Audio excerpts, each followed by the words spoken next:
ന്യൂയോർക്കിലെ ഒരു സന്ധ്യാസമയം. Room number 3327 hotel മുറി. ചെറിയ പ്രകാശമുള്ള തൻ്റെ മുറിയിൽ അയാൾ മേശപ്പുറത്തും നിലത്തുമായി ഒരുപാട് സാധനങ്ങൾ ഇങ്ങനെ നിരത്തിയിട്ടിരിക്കുന്നു. ജനാലയിലൂടെ നഗരത്തിലെ ശബ്ദം ചെറുതായി കേൾക്കാൻ സാധിക്കും. പക്ഷേ അദ്ദേഹത്തിൻ്റെ മനസ്സിൽ ഒരൊറ്റ കാര്യം മാത്രമേ ഉണ്ടായിരുന്നുള്ളൂ: 3, 6, 9 എന്ന 3 സംഖ്യകൾ. തൻ്റെ മുമ്പിലിരിക്കുന്ന ചില ഫോർമുലകൾ അദ്ദേഹം 9 എന്ന സംഖ്യ കൊണ്ട് ഹരിച്ചു നോക്കുന്നു. 369 എന്ന ഉത്തരം കിട്ടാത്ത കണക്കുകളെല്ലാം വലിച്ചു കീറി എറിയുന്നു. ഞാൻ പറഞ്ഞു വന്നത് മറ്റാരെയും പറ്റിയല്ല, അദ്ദേഹമാണ് ബുദ്ധിരാക്ഷസനായ Nikola Tesla. Nikola Tesla, Charles Darwin തുടങ്ങിയ പല പ്രശസ്ത ശാസ്ത്രജ്ഞർക്കും ഉണ്ടായിരുന്ന അസുഖമായിരുന്നു ഒബ്സസീവ് കമ്പൾസീവ് ഡിസോർഡർ, അതായത് OCD. നമ്മളെല്ലാവരും അറിഞ്ഞിരിക്കേണ്ട, നമ്മുടെ ഇടയിൽ പലർക്കും അറിഞ്ഞോ അറിയാതെയോ ഉള്ള ഒരു പ്രശ്നം തന്നെയാണ് OCD. എന്താണ് OCD? എന്തൊക്കെയാണ് OCDയുടെ ലക്ഷണങ്ങൾ? എങ്ങനെ OCD പരിഹരിക്കാം? നിങ്ങളിത് കേൾക്കാൻ പോകുന്നത് യഥാർത്ഥ OCDയുടെ കാലം പറഞ്ഞ കഥകളാണ്. OCD എന്നത് ഒരേ കാര്യം പിന്നെയും പിന്നെയും ചെയ്യാൻ തോന്നുക, അനാവശ്യമായി ചിന്തിക്കുക, ആവർത്തിച്ചുള്ള പെരുമാറ്റങ്ങൾ തുടങ്ങിയ സ്വഭാവ ലക്ഷണങ്ങളുള്ള ഒരു മാനസികാരോഗ്യ വൈകല്യമാണ്. ചില കാര്യങ്ങൾ ഉദ്ദേശിക്കുന്ന പോലെ തന്നെ നടന്നില്ലെങ്കിൽ വലിയ കുറ്റബോധം തോന്നുകയോ മാനസികമായി തളരുകയോ ചെയ്തേക്കാവുന്ന വലിയൊരു പ്രശ്നമാണ്. ഒരു ഉദാഹരണം പറയാം. ഞാൻ എന്നും ഭക്ഷണം കഴിക്കുന്ന സമയത്ത് കഴിച്ചില്ലെങ്കിൽ എനിക്ക് എന്തെങ്കിലും രോഗമുണ്ടാകും. എന്നെപ്പോലെ എല്ലാവർക്കും വൃത്തി ഉണ്ടാവില്ല. എൻ്റെ ചെരുപ്പ്, തുണി എല്ലാം ഞാൻ എപ്പോഴും ഒരുപോലെയേ വെക്കൂ. തുടങ്ങിയ ചെറിയ ചെറിയ കാര്യങ്ങളിൽ തുടങ്ങി വലിയ കാര്യങ്ങളിൽ വരെയുള്ള അനാവശ്യമായിട്ടുള്ള over thinking. Diagnostic and statistical manual of mental disorders എന്ന പുസ്തകത്തിൻ്റെ 5ാമത്തെ എഡിഷനിൽ പറഞ്ഞിരിക്കുന്നതനുസരിച്ച് OCD എന്നത് ഒരു മാനസികാരോഗ്യ വൈകല്യമാണ്. ദൈനംദിന ജീവിതത്തിലെ പല കാര്യങ്ങളെയും ഈ രോഗമുള്ളവർക്ക് മറ്റൊരു രീതിയിലായിരിക്കും സമീപിക്കാൻ സാധിക്കുന്നത്. 4 തരം OCD ഉണ്ട്.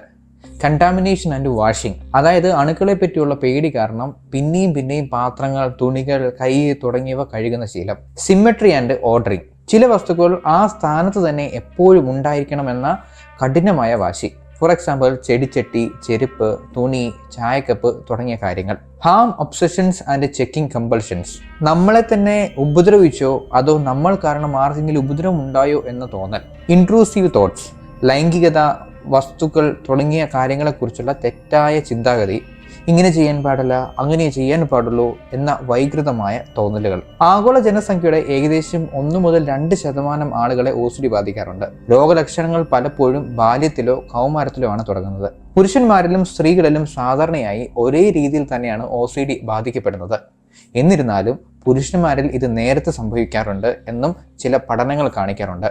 പരിണാമ ജീവശാസ്ത്രത്തിലെ തന്നെ ഏറ്റവും പേരുകേട്ട ശാസ്ത്രജ്ഞനായ ചാൾസ് ഡാർവിൻ OCD ഉള്ള ആളായിരുന്നു. അദ്ദേഹത്തിൻ്റെ സൂക്ഷ്മമായി പല കാര്യങ്ങളിൽ നോക്കുന്ന സ്വഭാവം, അമിതമായ സംശയങ്ങൾ, തൻ്റെ ജോലി രേഖപ്പെടുത്താനും ക്രമീകരിക്കാനുമുള്ള അമിതമായ വാശി എന്നിവ ചില ചരിത്രകാരന്മാരെ അദ്ദേഹത്തിന് OCD ബാധിച്ചിരിക്കാമെന്ന് അനുമാനിക്കാൻ കാരണമായി. അതുപോലെ തന്നെ പ്രതിഭാശാലിയായ കണ്ടുപിടുത്തക്കാരനായ ടെസ്ല തൻ്റെ തീവ്രമായ ശ്രദ്ധയ്ക്കും ആവർത്തന സ്വഭാവത്തിനും പേരുകേട്ട ഒരാളാണ്. അദ്ദേഹം 369 എന്ന സംഖ്യകളെ വളരെ അധികം സ്നേഹിച്ചിരുന്നു. അദ്ദേഹം വൃത്തിയെക്കുറിച്ച് അമിതമായി ആകുലപ്പെട്ടിരുന്നു. കൂടാതെ ഒരു കെട്ടിടത്തിൽ പ്രവേശിക്കുന്നതിന് മുൻപ് 3 തവണ ചുറ്റി നടക്കുന്നത് പോലുള്ള നിർബന്ധമായി ചെയ്തിരുന്ന കാര്യങ്ങൾ പോലും അദ്ദേഹം ചെയ്തിരുന്നു. എന്താണ് OCDയുടെ ലക്ഷണങ്ങൾ?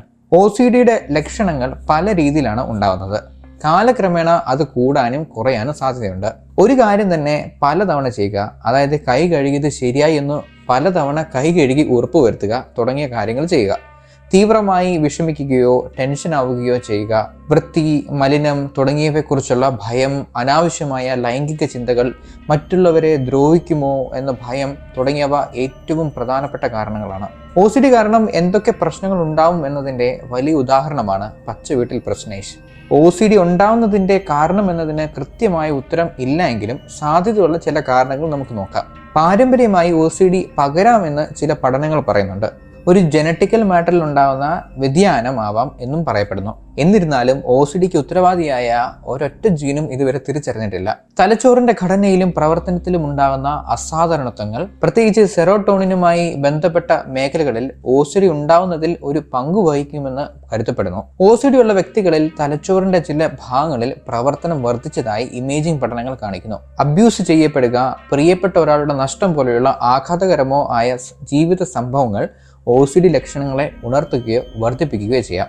കൂടാതെ അണുബാധകളോ രോഗങ്ങളോ ഒരു പങ്ക് വഹിച്ചേക്കാം.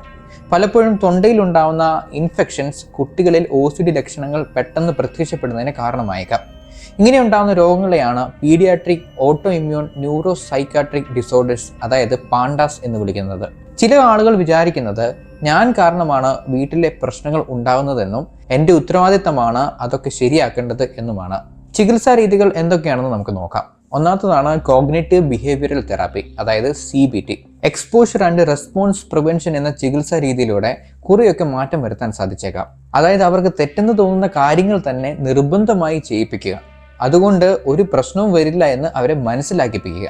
രണ്ടാമതാണ് സെലക്റ്റീവ് സെറോട്ടോണിൻ റീഅപ്ടേക്ക് ഇൻഹിബിറ്റേഴ്സുകളായ ഫ്ലൂഓക്സെറ്റിൻ ആൻഡ് സെട്രാലിൻ തുടങ്ങിയ മരുന്നുകൾ OCD ചികിത്സിക്കാൻ ഉപയോഗിക്കാറുണ്ട്. ആദ്യം പറഞ്ഞ മരുന്ന് ഫലപ്രദമല്ലെങ്കിൽ ട്രൈസിക്ലിക് ആൻറ്റി ഡിപ്രസൻസ് മരുന്നായ ക്ലോമിപ്രാമിൻ ചിലപ്പോൾ OCDക്ക് ഉപയോഗിക്കാറുണ്ട്. പക്ഷേ സൈഡ് എഫക്ട്സ് ഉണ്ടാവാനും സാധ്യതയുണ്ട്.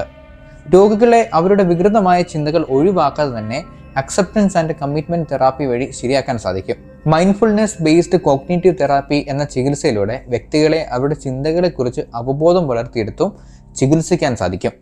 OCD ഉണ്ടാവാൻ കാരണമായ തലച്ചോറിൻ്റെ ഭാഗങ്ങളെ ഉത്തേജിപ്പിക്കുന്നതിന് ട്രാൻസ്ക്രീനിയൽ മാഗ്നറ്റിക് സ്റ്റിമുലേഷൻ എന്ന ചികിത്സാ രീതിയും ഉപയോഗിക്കാൻ സാധിക്കും. തലച്ചോറിൻ്റെ പ്രത്യേക ഭാഗങ്ങളിൽ ഇലക്ട്രോഡുകൾ സ്ഥാപിക്കുന്നത് വഴി ഡീപ്പ് ബ്രെയിൻ സ്റ്റിമുലേഷൻ എന്ന രീതിയിലൂടെ മാറ്റാൻ സാധിക്കും. സ്ട്രെസ് മാനേജ്മെൻറ്റ്, സമൂഹത്തിൽ നിന്നുള്ള സഹായങ്ങൾ വഴിയും രോഗിയെ സഹായിക്കാൻ സാധിക്കും. OCD എന്നത് ഒരു മനോവൈകല്യമാണ്. രോഗിയെ അതിനെപ്പറ്റി ബോധവാൻ ആക്കുക എന്നതാണ് ഏറ്റവും വലിയ വെല്ലുവിളിയും പരിഹാരവും. വീഡിയോ ഇഷ്ടമായെങ്കിൽ ചാനൽ സബ്സ്ക്രൈബ് ചെയ്യുക. മറ്റൊരു വീഡിയോയിൽ കാണാം. Thank you for watching.